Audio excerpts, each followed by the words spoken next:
Hi, welcome back to another quick guide. Today I'll teach you how to add a controller overlay on OBS.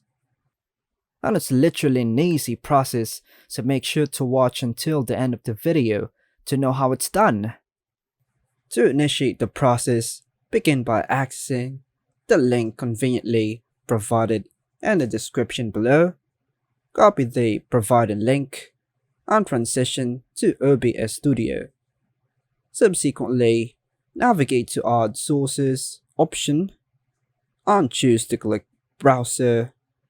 Now, assign a name to this source, such as PS5 controller, and proceed by clicking OK.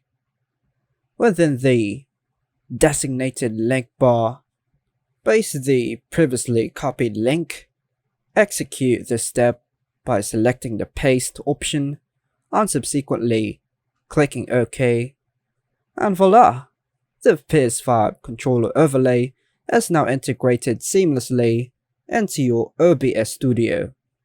If you possess a physical PS5 controller, interacting with it, whether through movement or button presses, will trigger corresponding visual effects such as illumination. To refine the appearance of the controller overlay, you can make adjustments by resizing it to align with your stream account.